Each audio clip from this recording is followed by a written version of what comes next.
Estamos de volta então no programa Código de Honra com o desembargador Francisco Eduardo Loureiro, ele que está nos falando aqui sobre diversos temas do direito privado e acabou de me comentar a respeito das famílias, do poliamor, né? As famílias que têm duas famílias constituídas, inclusive mencionando a questão do direito de sucessão com relação ao patrimônio relativo a essas famílias, e que o que protege ou que acaba atrapalhando um pouco as decisões do tribunal é o princípio que rege o direito de família, onde a família teria que ser uma família monogâmica, certo?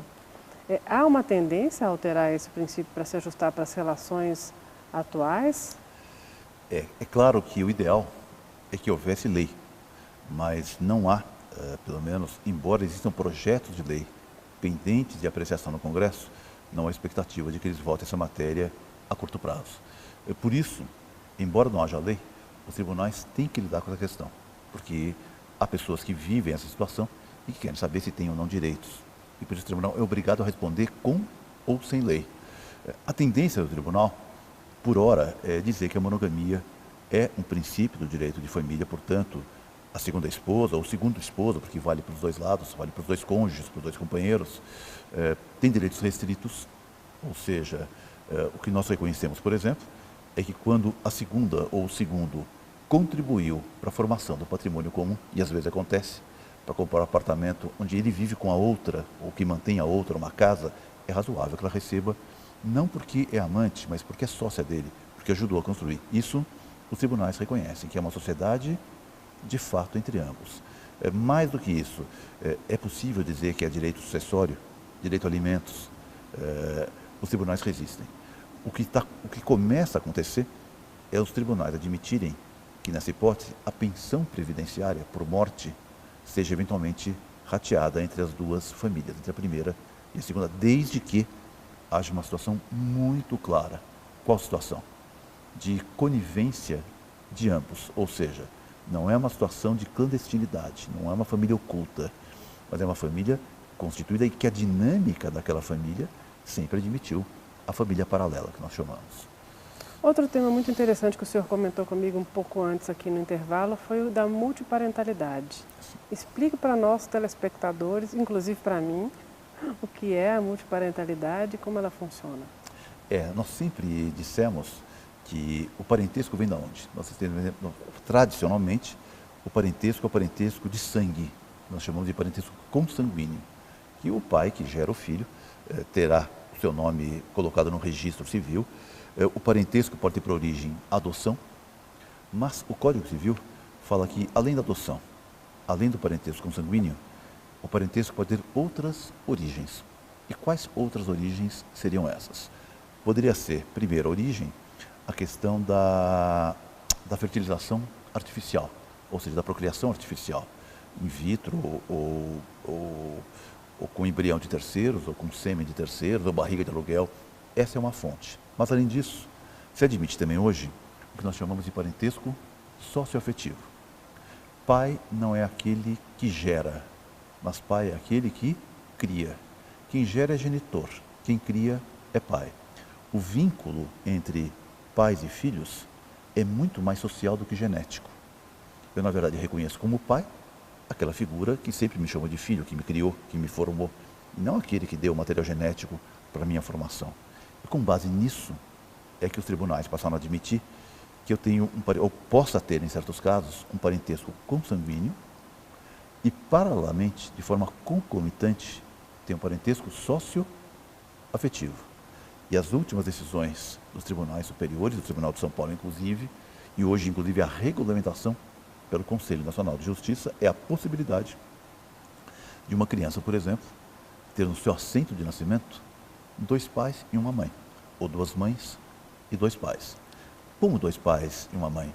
Um pai consanguíneo e um pai socioafetivo.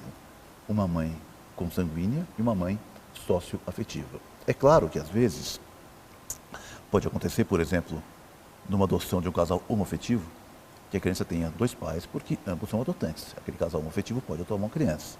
Mas eu vou mais longe. É possível ter no mesmo assento de nascimento 2 mães e um pai, ou 2 pais e uma mãe, ou duas mães e dois pais, porque a origem é diferente. Me explica duas mães e dois pais nas questões sucessórias, inclusive. Como que ficaria isso? O grande problema é que quando eu admito multiparentalidade, o parentesco gera inúmeros efeitos. Quais efeitos? O direito de guarda da criança, de visita, alimentos, sucessão hereditária, ou seja, gera uma gama imensa de consequências jurídicas. Como adaptar isso a uma multiparentalidade? Em tese, o que eu vou dizer é o que se decide hoje, ambos terão direito de conviver com a criança. O pai biológico e o pai sócio-afetivo, uma não exclui a outra. Tradicionalmente se entendia que um tipo de parentesco era excludente do outro. Ou era socioafetivo ou era consanguíneo. O socioafetivo excluía o consanguíneo, agora não. Agora o entendimento é que não são excludentes porque têm fontes diferentes, têm origens diferentes e podem conviver entre si. Ambos terão direito à visita, é claro que um deles terá a guarda física da criança, mas visitação de ambos, alimentos de ambos têm o dever de sustento, ele será herdeiro dos dois, mas em contrapartida, quando os dois pais ficarem velhos, ele deve alimentos para os dois. E se ele, filho, morrer antes dos pais, ambos serão herdeiros deles. A multiparentalidade gera exatamente os mesmos efeitos de um parentesco de sangue, de um parentesco tradicional. Olha só a quantidade de coisa diferente, né, que um desembargador de família, do direito privado pode nos trazer da vida real, né? São coisas do dia a dia que ninguém para pensar que está acontecendo, mas está acontecendo no nosso dia a dia. Agora, vamos aproveitar essa situação de guarda que o senhor estava comentando, né, e perguntar um pouco sobre a questão de guarda compartilhada e e os deveres com relação a um filho, né? Porque a gente vê hoje em dia muitos pais que têm aí filhos de outros casamentos que têm obrigatoriedade de visitação, obrigatoriedade de pagar a pensão, as mães que não deixam os pais pegarem os filhos, esse dia a dia do direito de família, né? Duas perguntas. Primeiro, uma mãe pode se recusar a entregar um filho para um pai no dia da sua visita? Bom, o Código Civil, nesse ponto, ele foi atualizado. Então, pelo menos nós temos, ao contrário da multiparentalidade, ao contrário do poliamor, nós temos lei. O Código Civil foi mudado em 2014, em 2015, 2 anos seguidos, e hoje ele adota um regime de guarda preferencial, que é a guarda compartilhada. As pessoas leigas acham que guarda compartilhada é divisão de tempo. É uma semana com cada pai, uma semana com a mãe, ou um dia com o pai, um dia com a mãe. Não. O compartilhamento não é de tempo, o compartilhamento é de atribuições. Ou seja, normalmente se fixa que o filho vai morar ou com o pai ou com a mãe. Um dos dois vai ter a custódia física do filho, vai ter a companhia física do filho.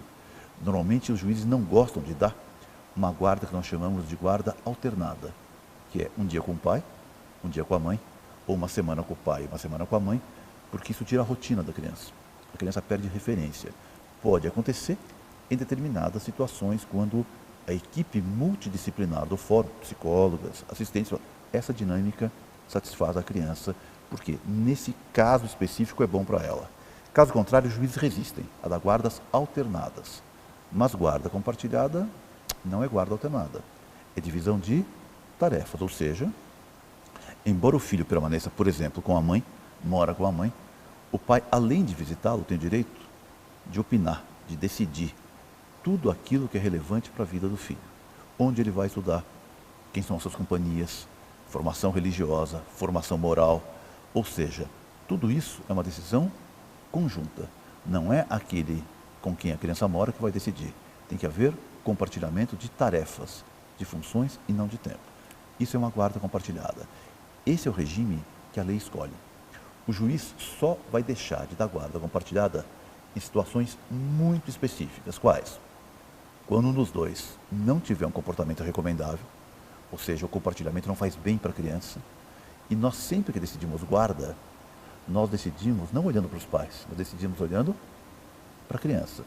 Vale o melhor interesse da criança. É claro que aquele que não convive com a criança, que não tem a custódia física dela, além de compartilhar as decisões da vida da criança, direito de visita. E o juiz vai fixar o direito de visita. A pergunta é, o direito de visita pode ser suprimido pelo juiz? Pode ser suspenso pelo juiz? Só pode, se houver uma circunstância grave, objetiva. Por exemplo, um pai que molestou uma criança. Nesse caso, o juiz tira o direito de visita porque faz mal para a criança. Mas fora isso, há sim o direito de visita dos pais em relação aos filhos. E a mãe que se nega a permitir que o pai visite a criança no dia estipulado pelo juiz, ela pratica um ato ilícito? A resposta é pratica. Ela pode ser obrigada a entregar a criança? A resposta é pode. Sob pena do quê?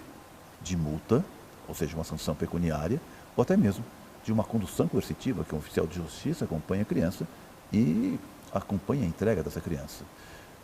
Esse comportamento da mãe, que às vezes se nega a que o pai tenha contato com o filho, tem um nome. Chama-se alienação parental.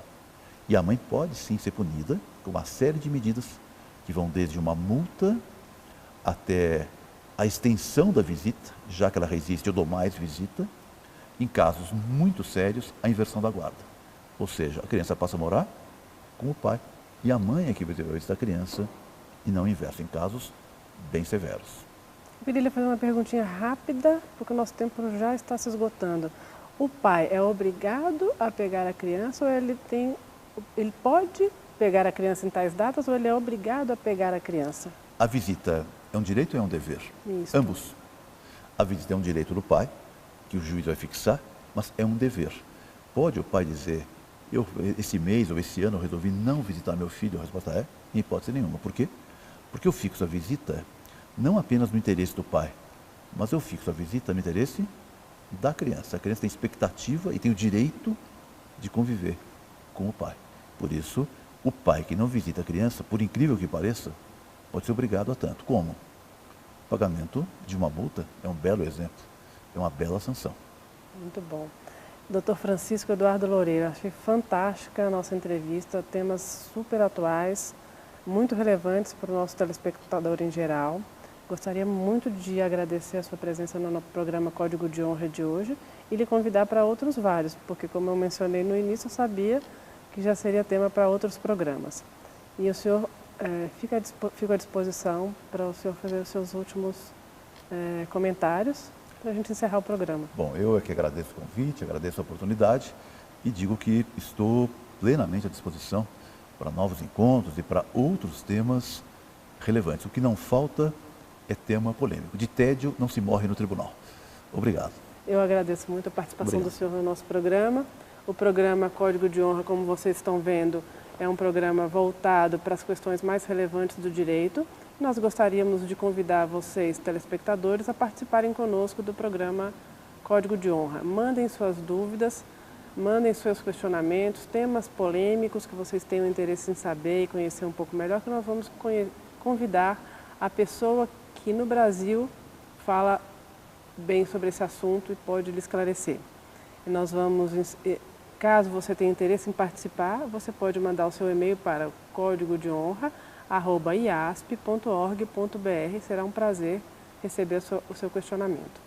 E encerramos agora o programa Código de Honra.